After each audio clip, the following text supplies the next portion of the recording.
Merci, monsieur le député. Claude Goasguen. Merci. C'est celui-là, c'est ça. Je là.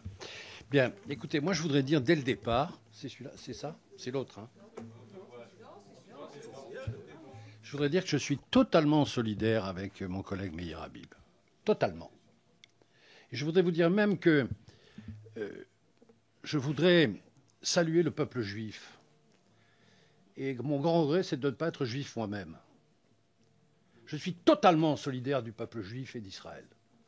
Et je ne peux pas supporter ce qu'un certain nombre de personnes peuvent dire. Alors je vais essayer d'abord de remercier l'intervenant, parce que c'est bien d'aller dans un endroit de guerre. Parce que ce que vous avez voulu dire, c'est que nous sommes actuellement dans un endroit de la planète en guerre. Que la Palestine, ça n'existe pas juridiquement. Nous avons voté une résolution à l'Assemblée nationale. Pas une reconnaissance de la Palestine. Tu étais là, tu étais député. On a voté une résolution. Une résolution, c'est gentil, mais ça n'est pas une reconnaissance d'État. 2. L'ONU n'a pas accepté l'autorité palestinienne comme un État, mais simplement comme observateur à l'ONU. Donc par conséquent, nous sommes en face d'une situation où vous avez d'un côté un État qui est reconnu depuis 1948, et puis tout autour une zone qui est en réalité une zone de non-droit sur le plan juridique, et qui essaye absolument de se faire reconnaître sans pour autant participer à des négociations. C'est dire que toute vision du droit international dans une affaire comme ça est absolument soumise à critique, et on peut dire n'importe quoi. Moi, je connais Ramallah très bien, j'ai dû aller 20 fois en Palestine. Pas à Gaza, parce que je ne peux pas rentrer. Mais vraiment, je connais la Palestine très bien.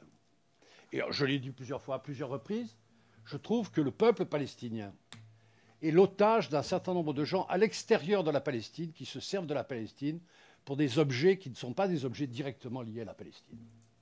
Je pense à l'Iran, je pense au peuple arabe, je pense à toute cette politique qu'on mène sur la Palestine, alors que finalement, je vous assure que quand vous allez en Arabie Saoudite, tu le sais, on ne parle jamais de la Palestine, que les Saoudiens ne donnent pas un écu, un euro pour la Palestine. Pas un. Que le seul financier, c'est le Qatar pour le Hamas, seulement pour le Hamas, pas pour l'autorité palestinienne, et que c'est l'Europe qui paye. Alors, première question, vous me dites l'Europe paye. Très bien. Est-ce que vous avez regardé la comptabilité européenne lorsqu'elle est délivrée à l'autorité palestinienne? Non. Vous ne pouvez pas d'ailleurs, puisque personne ne peut le faire. Car l'Europe finance l'autorité palestinienne comme si l'autorité palestinienne était un État. Ce n'est pas un État. Et comme c'est un État et qu'il le considère comme un État, on n'a pas d'autorisation à regarder l'utilisation des fonds par l'autorité palestinienne.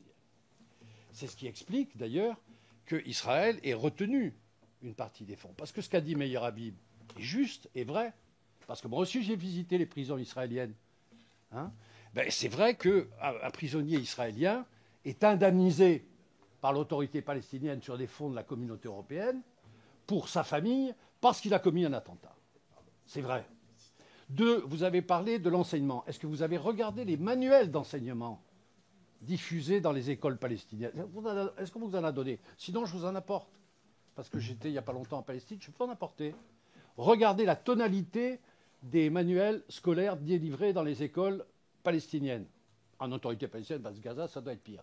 Avez-vous regardé la télévision palestinienne? Autorité palestinienne. Avez-vous regardé les passages où on traite du juif? Alors vous croyez qu'avec, à la limite de la frontière, des gens qui disent toute la journée qu'Israël doit disparaître et qu'on doit tuer le juif, vous croyez que les choses peuvent se passer facilement? Elles ne peuvent pas se passer facilement. Alors on me dit que les droits de l'homme ne sont pas respectés. D'abord, vous mélangez Israël et l'autorité palestinienne.